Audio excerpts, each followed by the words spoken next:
Good morning, peoples. October the 2nd.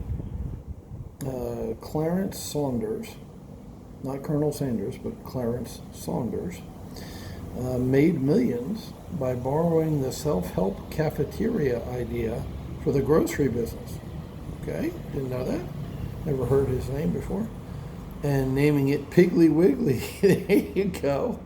That's a beloved. They don't have them in Florida. They have Publix, Publix, in Florida, especially northern Florida, where I live, Jacksonville.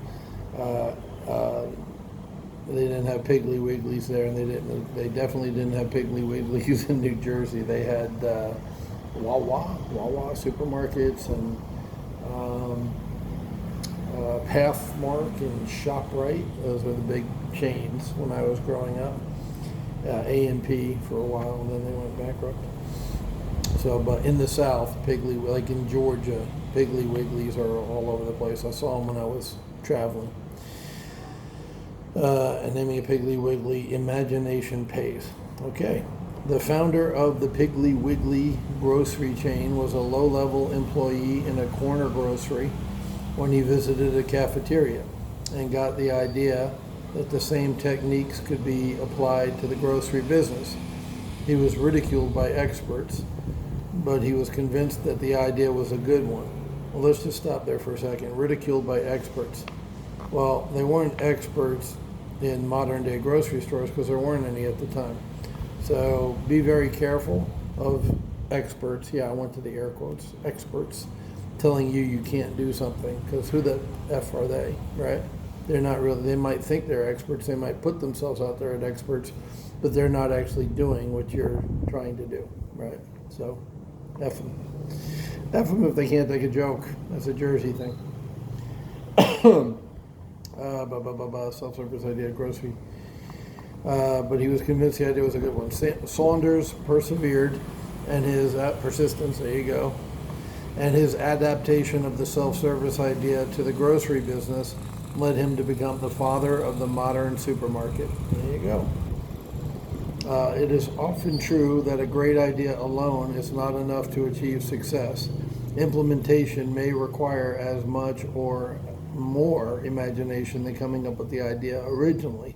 Those who study such things, however, report that when you have a really good idea, even if you can't prove it, you will intuitively know that it is good.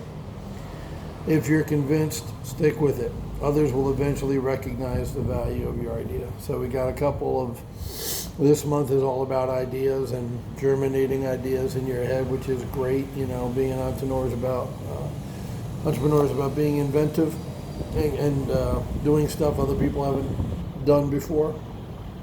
And the other theme today specifically was that idea combined with persistence is huge, because you can't just sit back on your couch eating your Doritos or drinking your beer or whatever you do, come up with a great idea and that's it. Now you're rich. I know everybody wants it to be that way, but it's not that way.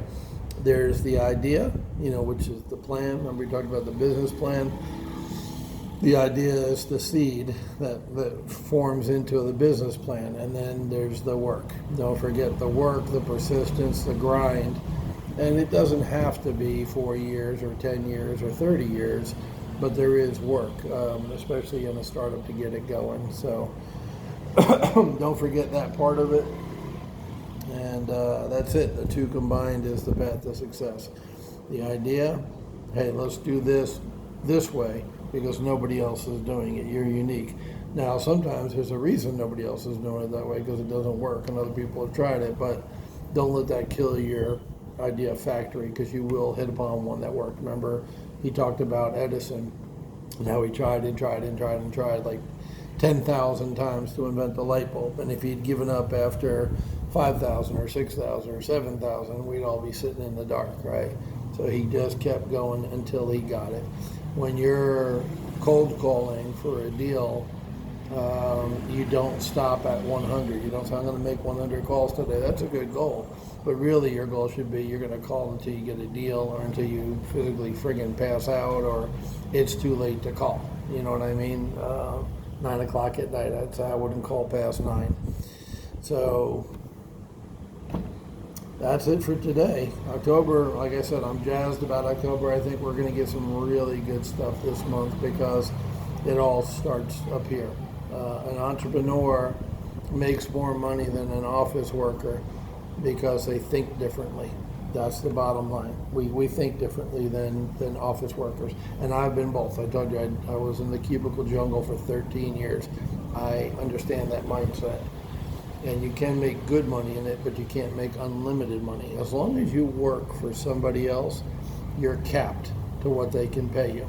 Whereas if you work for yourself, it's literally unlimited potential for earnings. It's as hard as you want to work, as good as your idea is. You all have a good one.